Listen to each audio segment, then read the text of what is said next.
the best of all those who are known as Haridas.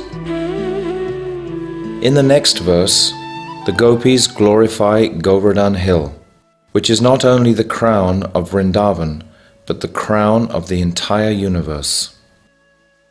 Hantayam adrir abala Haridas avaryo, yad Rama Krishna charana sparsha pramodaha, manang tanoti saha go kanayas tayo yat, paniya suryavas kandara kandamulai.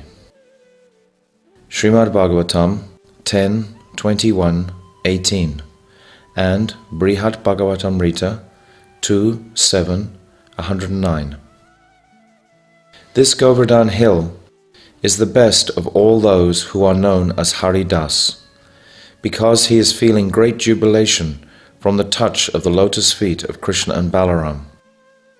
With great respect, Govardhan is worshipping them by providing all their necessities, such as caves, fruits, flowers and water for their pleasure, and for the pleasure of their cowherd friends, cows and calves. Vrindavan is glorious, because there Krishna is playing the flute in the meadows of Govardhan, and the peacocks are dancing and becoming stunned. All of the birds and animals are listening and watching. The gopis say, Hantayam, which means they are expressing their feelings of sorrow, but there is so much anand in it. They are disappointed because they cannot have the darshan of Krishna and externally join in the festivities. Yet they are feeling increasing anand as they experience it all internally within their meditation. We are abala, devoid of strength. Why? The female deer go near Krishna with their husbands following behind them, and there is nothing in the world to restrict them. For us, everyone is an obstacle. Our husbands, mothers-in-law, fathers-in-law, brothers and friends. And what is the greatest obstacle of all? The restrictions which exist in our own minds. Our fear of being disgraced in society. Therefore, we are abala. Prema Bhakti is something which is anugatya. Without the mercy of the Guru, it can never be attained. Shri Guru Charana Padma Kevala Bhakati Sadma Bando Mui Savadhana Mate. The lotus feet of the Guru are the sadma, the shelter. For that Shri, the Prema Bhakti for Krishna, which exists in the heart of that Guru. This is its source. If one does not have devotion for the Guru, does not serve him, and is not surrendered to him in all respects, then bhakti will never come. Unless one attains his mercy, he will never experience bhakti, and will never receive the darshan of Krishna. Therefore, here the gopis are saying, Saki, for a long time we have been desiring to meet with Krishna, but our feet are unable to go there, our eyes are unable to see him, and our hands are unable to touch him. In our helpless condition, we cannot attain his darshan. The birds and the deer and everyone else is allowed to receive his touch and serve him, but we are not. However, nearby is Giriraj, who is Haridasavarya, the best of those who are Haridas, and he is Guru Tattva. If we surrender to him, if we go to him and offer puja to him and serve him, then certainly we will receive the good opportunity to serve Krishna. This is the very nature of Guru. Sakshat arvitre na samasta shastre, yuktas tata bhavyata eva sadbi, kintu prabhu ya priya eva tasya, vande guru shri charanarvindam. Shri Guruvastikam 7. The Guru is the one who is especially dear to Krishna. All jivas are dear to him, yet by serving and receiving the mercy of such a Guru, who can actually overpower Krishna by prem, we can meet him. Otherwise we can't meet him. All devotees performing parikram of Govardhan should visit the mandir of Haridev. If one performs the entire Govardhan parikram without first taking darshan of Haridev, then he will not receive the full benefit of his parikram. So the gopis are saying, on the pretext of bathing in Manasi Ganga, we will first take darshan of Haridev. Then we will go to Giriraj Govardhan, where the desires of our hearts will be completely fulfilled. Our desires will be completely fulfilled because somewhere on top of Govardhan, Krishna is taking the cows to graze and playing with his friends. There we will be able to receive his darshan, to receive his touch, and to freely mix with him. This is the main objective of our lives. This should also be the main objective of our lives, meeting Krishna and attaining Krishna's service. Solely for this purpose, we are practicing sadhan. Ultimately, the sadhan and sadhya goal of bhakti are one and the same. For instance, there is Shravanam. What will we hear? Bhagavat Tattva, and especially Maya Tattva. We must understand this well. That which we are seeing now, and which we are attached to due to our selfishness, will only bring us unhappiness. Until we surrender to the feet of the Guru and follow the sadhan which he prescribes, we are just following the advice given to us by our own minds. When we take exclusive shelter of the Guru, he will save us from our own independence. Then we should empty our hearts completely and accept Guruji's order and act accordingly. We must make our hearts one with Guru and the Vaishnavas, and one with our previous acharyas, like Srila Vishwanath Chakravarti Thakur, Srila Bhakti Vinod Thakur, and Srila Bhakti Siddhanta Saraswati Prabhupada. If we keep our hearts separate from them, then Maya will certainly snatch us. If we don't surrender our independence to them, then we will only act according to our own desire. We should depend solely on them. As they instruct me, I will do. I will apply all of my intelligence to carrying out their orders. Then we will be successful. Otherwise, bhakti, which is chinmaya and has its own independent nature, will not come easily. Therefore, here the gopis are saying, by thousands of our own efforts, we will never overcome the obstacles which prevent us from meeting Krishna, such as fear of our elders and adherence to the regulations of Varnashram Dharma. They will only be overcome when we attain the mercy of Giriraj. And those of us in the stage of sadhan should never leave the company of that Vaishnava who is actually qualified to be followed. So many distractions may come, but we should never leave him. This is the instruction number 1. According to his desire, we will move, and then we will surely progress upward in the kingdom of bhajan. But if we listen instead to the dictates of our minds, we will descend into Rasa Tala. What kind of things does the mind tell us? Look, take good care of your body, remain comfortable, and endeavor only for that happiness which is easily obtained. And following these instructions, we will become trapped in the reactions to our enjoyment and suffer. Therefore, instead we should honor the instructions of Guru, the Vaishnavas, and the Shastra. Like the gopis are saying in this verse, we are abala. We have no vitality in our association with sadhus. If we are living in a temple, but we never speak to anyone, and we don't have love for both Guru and the Vaishnavas, then what will happen? We will become isolated and discouraged. Lovingly we should speak with them, ask questions, attentively listen to the answers, and have a mood of mutually offering and accepting with them in all respects. Without them we are abala, we have no spiritual strength. Prachinanam bhajan amutalam duskaram shrinvato me naishrasyena jvalati hridyam bhakti leshasyasa. Stavamala. How did previous great personalities obtain their most cherished objectives? For 60,000 years, Kasyapa Rishi and Aditi stood on their hands and went without eating, drinking, and even breathing. After performing such severe austerities, Narayan appeared and offered them a boon. Kasyapa Rishi said, "We desire a son like you. We desire a son like you. We desire a son like you." And Narayan replied, "Where will you get a son like me? Therefore I myself will come as your son."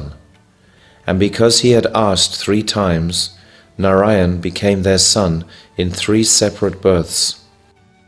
We can see what severe austerities Hiranyakashipu performed to obtaining only material things. For acquiring his own planet, Dhruva Maharaj performed very severe austerities.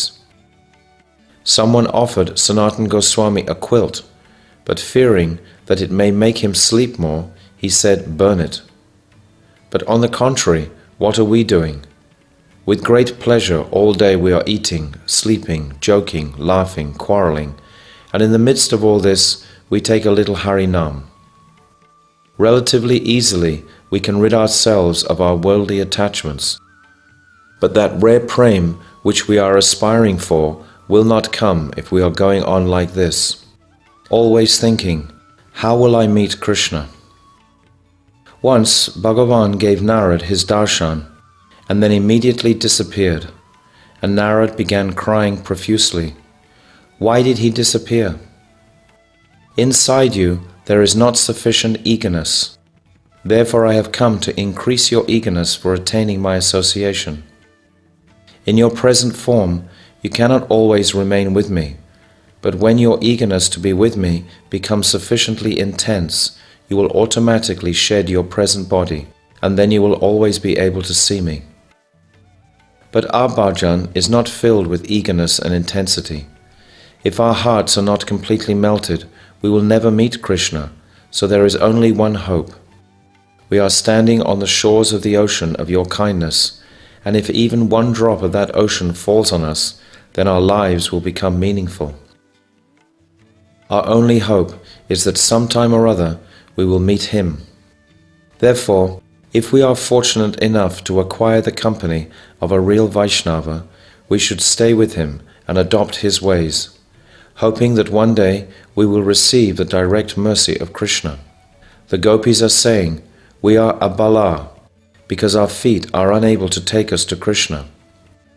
Thousands of people will see us and say, "Where are you going?" Or they will say to our parents, "Where is your daughter going? She has become a disgrace to your family." It is like this in modern times also, when a family member begins to engage in bhajan. If a son or daughter drinks or smokes, goes to the cinema, or keeps illicit connections with the opposite sex, then the family members think nothing of it.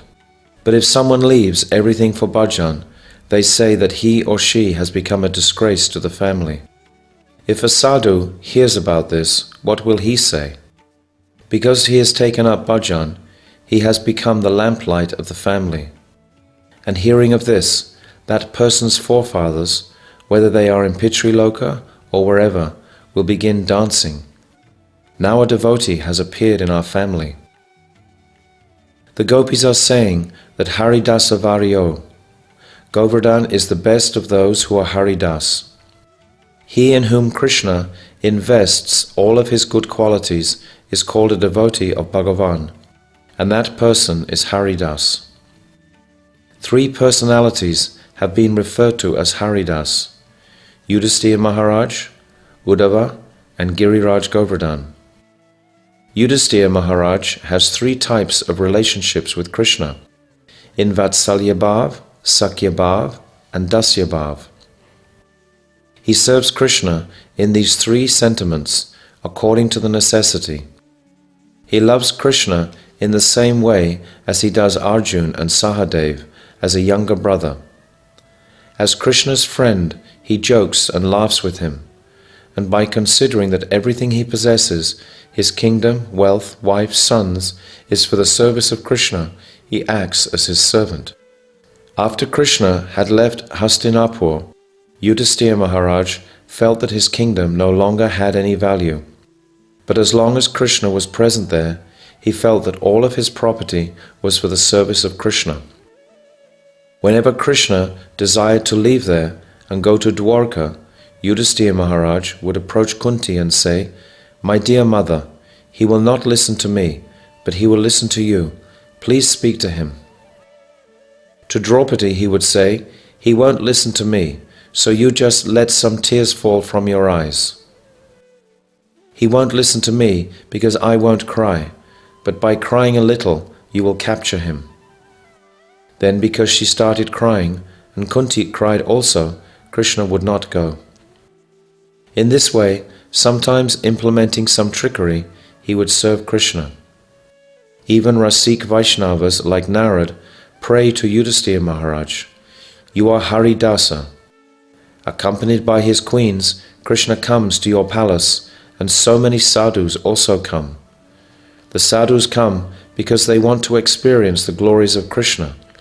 But I have not come for that reason. I have come for your darshan. Your prem is so elevated that it even overpowers Krishna.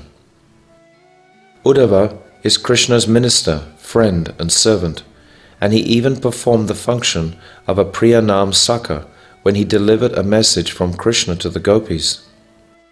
There is Purna, complete, which is Yudhisthira Maharaj, Purnata, more complete, which is Uddhava, and Purnatam, most complete, which is Giriraj Govardhan.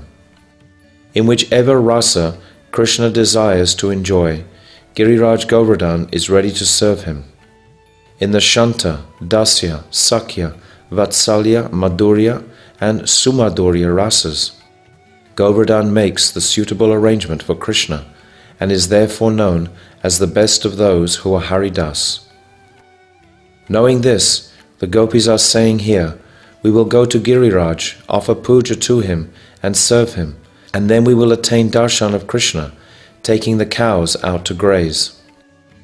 In his commentary on this verse, Sanatana Goswami explains that the gopis were thinking, "We have no strength when it comes to tolerating all of the obstacles which prevent us from meeting Krishna. We are sitting in our homes, and if any other disturbance comes, we can hold our patience. But for meeting Krishna, we cannot hold our patience. But if we were to abandon it, what would happen? All would be destroyed for us. We know that Krishna has taken the cows out to graze, yet for us to go there would not be proper. If we were to go, then our mothers-in-law, fathers-in-law, and all the people of the village would criticize us. Therefore we are holding our patience. If we have any hope of ever receiving the company of Krishna, our fear of being disgraced in society, our fear of our elders, and our fear of transgressing our dharma must remain. Therefore, we are abala. We cannot abandon our patience. We don't possess the strength to do it. We are unable to go there. In this world also, these considerations exist. One would be afraid of the reaction in society if he were to leave his home, wife, children, and job to engage in bhajan. In our Krishna bhajan, our lack of strength is also an obstacle. We are very lazy. We are always thinking of our bodily comfort, and especially those who are grihastas have so many responsibilities to society and to their families which obstruct them. Soon after taking birth, Shukadev Goswami left his home and entered the jungle. His father Vyasadeva was left crying, "My dear son, my dear son." But Shukadev didn't answer. Who answered him? Only the echo of the forest. His call didn't even reach his son's ears. If not today, then tomorrow or the next day, our eagerness for Krishna bhajan should be like Shukadev's, and then all our abala sentiments will go far away. When we really desire to overcome all the obstacles to our bhajan, where will we get the strength to do so? The gopis are saying, "For this we will go to Giriraj Govardhan, because he is the best Haridas." Why? Because he doesn't just serve Krishna, but manam tanoti saha go ganayas tayo yat. Krishna has so many companions, and he serves all of them as well. He provides pure and fragrant water for the cows and sakas to drink, and for washing Krishna's feet. By providing all necessities, Giriraj Govardhan would offer respect not only to Krishna but to his companions as well. Many people are engaged in Guru Seva, but few offer respect to the servants of the Guru. But when one performs the service of respecting the Guru's servants, the Guru is even more pleased. Similarly, many devotees are serving Krishna, but if someone serves Krishna's devotees and pleases them, then automatically Krishna will be pleased. Govardhan not only provides pure water, but beautiful soft grass as well. Eating this grass, the cows become strong and give ample milk, which satisfies Krishna. And for the sakas, Govardhan provides not only water, but all kinds of fruits, which simply upon being seen increases their happiness. Bananas, lemons, pomegranates, coconuts, and tal, which is especially fragrant. Govardhan also provided caves for the sakas when they became tired from tending the cows. On hot days, the caves would be cooling, and on cold days they gave warmth. And within these caves were kunjas with mirrors composed of jewels, where one could see his reflection. All materials for decorating oneself and others were available there. And in this way, it also became a meeting place for Krishna and the gopis. Nearby are such places as Dan Gati and Dan Nivartan Kund, where Krishna and Radhika and her Sakis took taxes from one another. So the gopis are praying, O Giriraj Govardhan, you are a witness to all of Krishna's pastimes. Please give us a place from where we can also witness his pastimes. Hearing these words of the gopis, a sadhak's hankering will increase, and he will think, when will such a day be mine, when I can go to Giriraj Govardhan with these sentiments of the gopis flowing in my heart? I also desire to witness Krishna's pastimes during the day. This desire is the aim and objective of our lives and the very pinnacle of bhajan. Thus ends Chapter 3 of Bhakti Rasayana.